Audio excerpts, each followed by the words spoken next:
Okay, this is kind of the last section in the idea of mold making and mass production and agency within the state of Teotihuacan, the massive, amazing, beautiful cultural heritage site that we have for human civilization. So on the slide here, I have like brick making, mold making, brick mold making in Africa. And on the left, I have a toy for my daughter, a mold made kind of bath toy. And um, mold making, it didn't always exist. It wasn't something that humans always did. It was an invention. Now, it doesn't necessarily mean that the concept of making repetitive iterations of a thing didn't exist, or copying what's in the mind. But the idea of like evidence of a reverse physical process of carving something, then using that to make a mold and then pressing multiple objects in that secondary object was not we don't have evidence of that, and the idea of mass production is Teotihuacan is the point in history for Mesoamerica where that has begun. So that is super exciting. These are the molds of the adornos that we have, and you can see here like this object, you could press something into this object, such as here, you could press this clay and get this form. And so that's a kind of human intelligence. And there was a pressure to make many objects that were the same. Now, often we dilute the idea of mass production, saying, "Oh, we have sucked individuality out of humanity." And but I'd like to reframe that a little bit in terms of these works of art we have. So here is an example of the incense objects with these mold pressed objects hung on them. Um, the question that lurks behind this evidence is less how molding was done or where it was employed than what it meant. Um, so so that's what we're talking about here. And if I just read some text from the canon of art history about Teotihuacan, the use of molds in manufacturing ceramics represented a major advance in the process of mass production.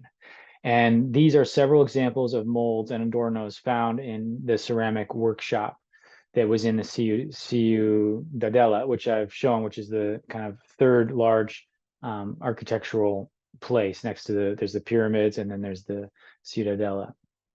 It was surrounded by high walls and consisted of a very large patio of small groups of rooms. And around those rooms, there were all these figurines and molds found.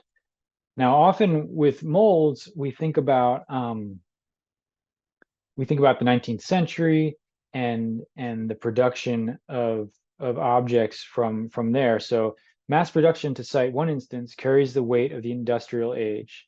In the rational factories of the 19th and 20th centuries, faster production and larger volume became the driving aim, generating profits that made Henry Ford rich. It led also to a new kind of workforce with few authorized freedoms, yet blessed with new levels of prosperity. Interchangeable parts enhanced speed and output across industries. Ever greater precision boosted quality, and assembly lines augmented flow. But objectives varied too, and low cost was not always thought desirable. Self-conscious publicity came into existence to celebrate such systems, despite the fact that alternative or competing methods existed.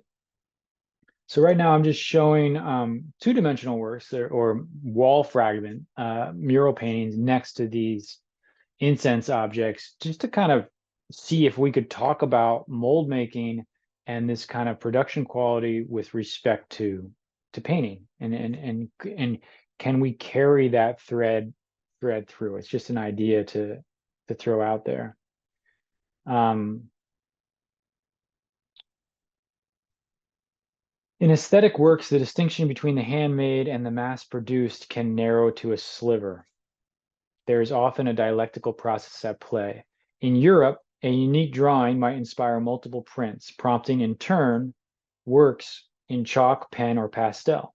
Similarly, a medieval woodcut could be transformed from a copy back into a unique object by owners adding color or text. It is precisely this complexity of creation, of reworking, adding, deleting, and above all, making an image locally pertinent that undergirds much painting in colonial Peru. What went on in artists' minds is more elusive, however. One comment on 15th century Europe indicates that copying was the normal way to make new things, and that novelty was itself a conceptual impossibility. So isn't that fascinating to kind of turn things on their head a little bit in terms of a mold-made environment and a copy versus an original?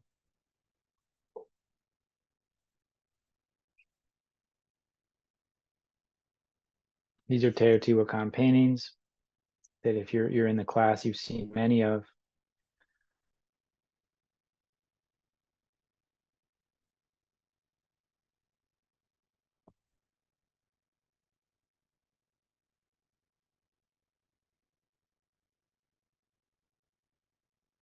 Replications may not only have been, as some suggest, about rhythmic circularity or visual effect, akin to chiastic formula in rhetoric. An Assyrian carving of a god being likened, say, to Warhol's double Elvis, nor were they simply as though judged by an industrialist about efficiency, reduced cost, specialized labor, wider dissemination, augmented quantity, and heightened profit. In other words, copying may develop and deploy the same creative skills usually assumed to be exclusive to original production. So, what is this idea of making a mold? Maybe the original idea was actually very original, right? Like, often we think of molds as like unoriginal, but what if there's like a look to how a mold made thing looks that's actually very desirable, right? That's not that's original. Like the things that were at Teotihuacan looked crazy and original because they were mold made, is all I'm trying to say. And that is like a special quality. And I'll show a video of the mold making of a teapot in England that kind of shows the process of making something. And when you can remove the what is left from the process of making a mold, the seams that are left over from the object, and you can decorate after the fact also. And that's also an interesting point. Um, this is an interesting quote from Walter Benjamin, who talks about reproduction a lot, is that um, he could dignify and both dignify and demote the original by seeing earlier images prior to mechanical reproduction as in a state of parasitical dependence on ritual. So what does the fact that the original is not here any longer, that people are playing in a religious sphere with objects that are mass made and mold made, what does that do to the divine experience, right? To have a religious experience with interchangeable parts is very different than praying with a relic that is thought to be the actual hair of the god. That's a very profound thing to think about. The intersection of control and identity might account for the prodigious increase in molded clay figurines and sensor components at Teotihuacan around 300 to 400 CE, during the maximum extension of what some have called its empire. To think again of Foucault, uh, disciplined regularity of images help to reinforce a disciplined regularity of bodies, if with a hint of varied agency in the form of figurines, molded faces, and molded bodies. So that's exactly what I'm getting at here is reinforce a disciplined regularity of bodies through a disciplined regularity of images.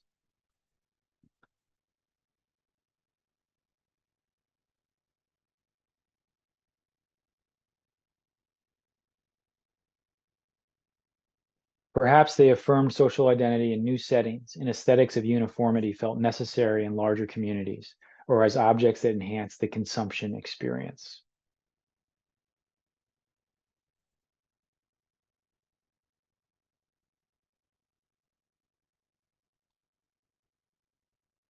There's a lot of ocean water reference in Teotihuacan, and so these molds speak of conch shells and starfish and um,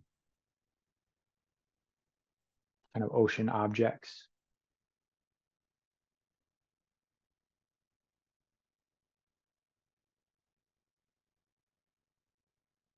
I just want to show a couple of the mold made pieces independently without the incense burners.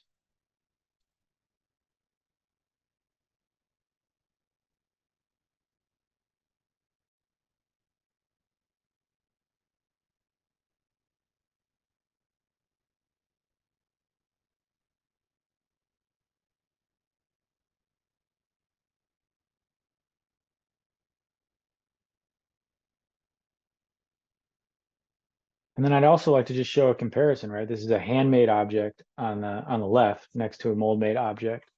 Um,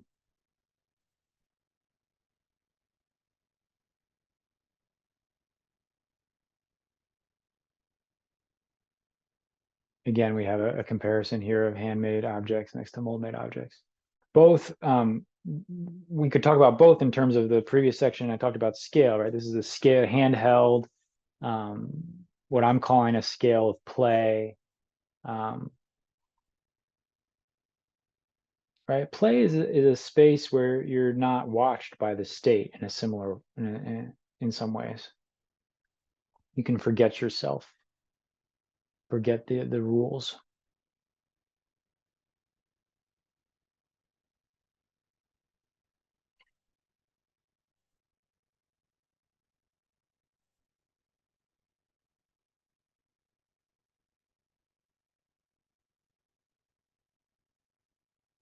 So again, just lastly, to kind of round out this conversation of mold making, and here's an image of the many kind of small heads that are similar but a little bit different that are found at Teotihuacan. Um, I just want to show the paintings again, just to bring this back to that idea. Could these be, can we take this idea about mold making and the regulating of bodies through the regulating of representations to painting? I mean, we have these objects, played out in the paintings, this iconography of these shapes that are hung on an object. The paintings also, the clothing feels hung um, on the objects.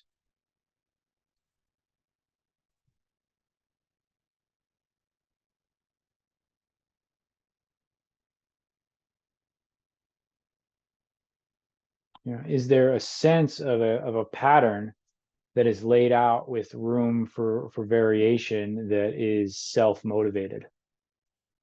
It could be a way of talking about it. Not only in the way that they're produced, but in the way that they are looked at or comprehended, right? So what I'm saying is, like, what kind of choose your own adventure story are we dealing with here? How scripted of a story is told in these paintings and in the objects. The objects, it's more obvious. They're rearranged. They're physically rearranged by each user, if the archaeological evidence is correct. But when we get down to some of these incense burns I'm showing are from Guatemala, where there was a lot of Teotihuacan influence. We got to remember this is a wide-ranging empire of trade, and that they might have sent their craftsmen to various locations. And so um, some of the differences in the work, often the work that's further from Teotihuacan seems to be more like this, more solid, and it lacks the kind of delicacy of some of the Teotihuacan pieces, from what I understand. Here's a good picture of all of the images of the other adornos that are found nearby. Um, so yeah, that's about what I have to say about molds and Teotihuacan and the idea of mass production.